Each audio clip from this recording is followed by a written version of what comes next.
Okay, today we're going to learn the limit of trigonometric function. There are 6 trigonometric functions. We have sine, cosine, tangent, secant, cosecant, and cotangent. So today we will be learning the 3 basic, which is the sine, cosine, and tangent. As you can see here on the board, there are here is the graph of sine x and the graph of cosine x. The difference between the graph of sine x and cosine x is the sine x passes through 0, 0, that is always. While cosine x, it passes through 0, negative 1. It will never pass through 0, 0. That is the graph of cosine x. Now, this line here is 1. This line is 0.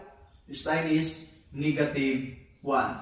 So, if we are going to compute the limit by looking at the graph, we can determine it easily.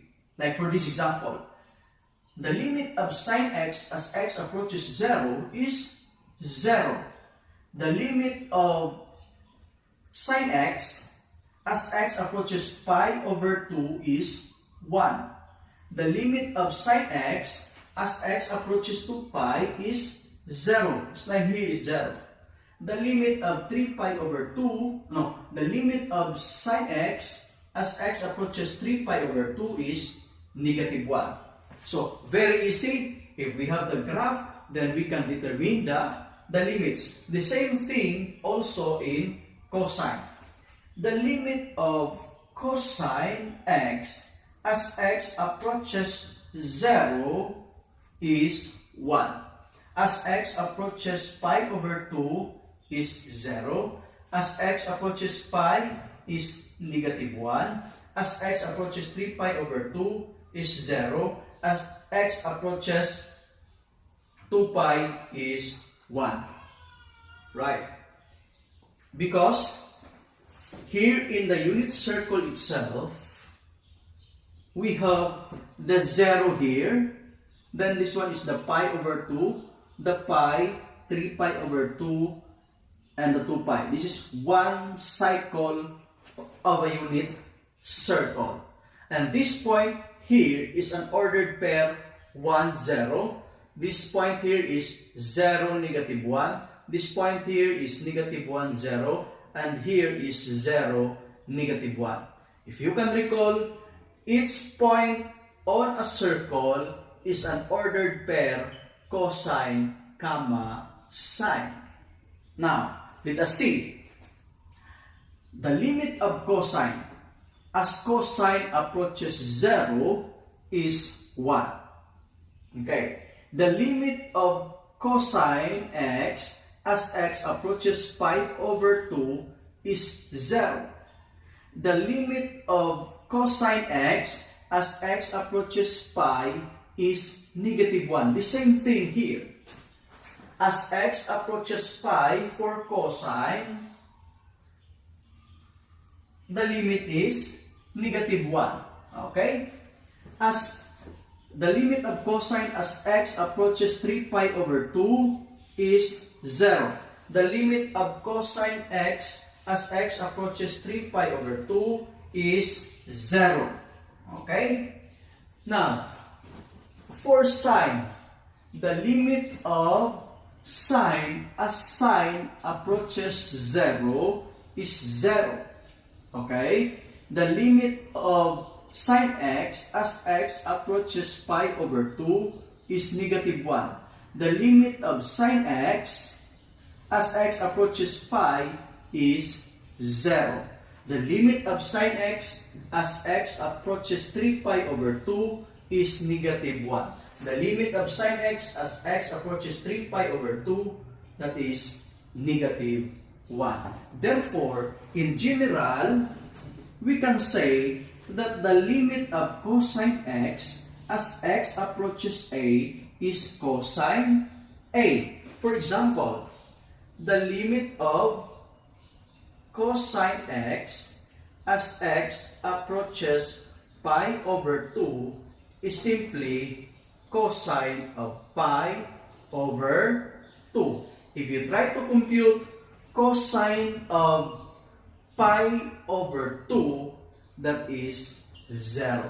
Cosine of pi over 2, and that is 0. Here, the limit of sine x as x approaches a is equal to sine a. Like for this example, the limit of cosine x as x approaches 2 pi, okay, is equal to cosine of 2 pi. What is cosine of 2 pi? That is 1, is equal to 1. The limit of cosine of 2 pi is equal to 1. Cosine of 2 pi here is 1. How about sine? The limit of sine x as x approaches, example, negative pi over 2. That is simply means cosine of negative pi over 2. Solving using your calculator or by looking at the graph, cosine of negative pi, not cosine. We have sine of negative pi over 2. Here is negative pi over 2. Then the answer is negative 1.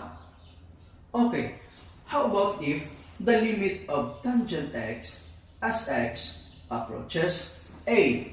Take note, in identity, tangent is sine over cosine. So therefore, that will be the limit of tangent x,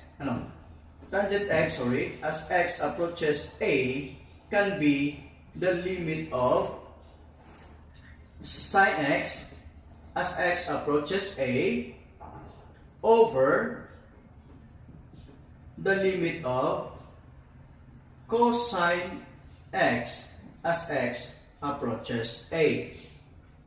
Yes, because tangent is sine over cosine. That simply means sine a over cosine a.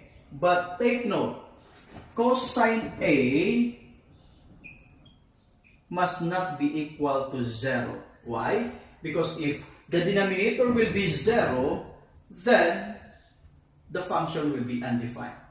So, limit do not exist. So, cosine here, cosine a must not be equal to 0. Again, the limit of tangent x as x approaches a is sine a over cosine a. That's it.